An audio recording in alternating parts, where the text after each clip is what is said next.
मी आत्ता फक्त पाटलांच्या दर्शनासाठी इकडं आलो आहे आणि मला वाटतं की अजून माझी सविस्तर चर्चा झालेली नाही आहे। पुण्यातली जी आत्ताची राजकीय परिस्थिती आहे त्याच्यामध्ये कशा पद्धतीने पुण्यामध्ये मतदान आहे ते मी आता त्यांना कागदावरती सगळे डिटेल्स दिलेत आणि मला वाटतं की जे मी कालच्यालासुद्धा आंबेडकर साहेबांसोबत बोललो आणि त्याच प्रकारची माहिती मी सगळी पाटलांना आल्यावरती सांगणार। ते म्हटले ठीक आहे, एका लग्नाला गेले, लग्नावरून आल्यानंतर मी त्यांच्यासोबत या पुणे लोकसभेसंदर्भामध्ये सविस्तर बोलेल।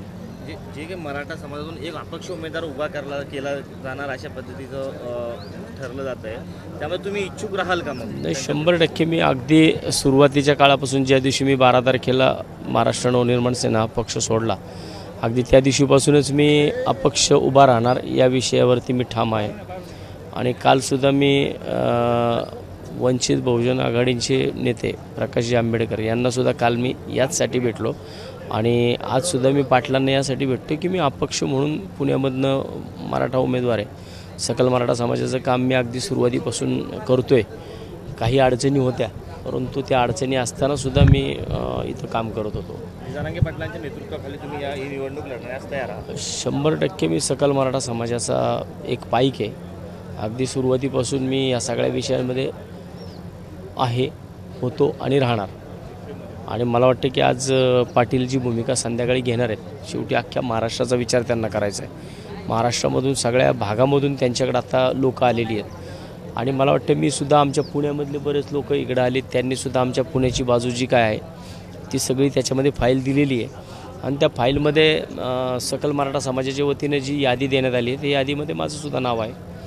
आणि पाटील जी भूमिका घेतील ती संपूर्ण सकल मराठा समाजाला मान्य असणार आहे। त्यामुळं संध्याकाळच्या भूमिकेकडे सगळ्या महाराष्ट्राचं लक्ष लागलेलं आहे। पुण्यामधून अजूनही काही इच्छुक इथं आलेले आहेत?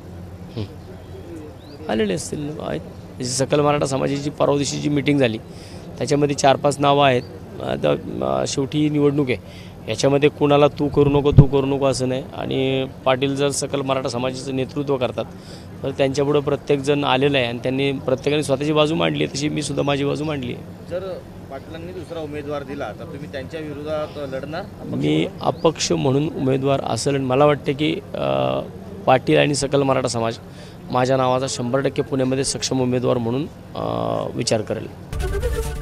एबीपी माझा, उघडा डोळे बघा नीट।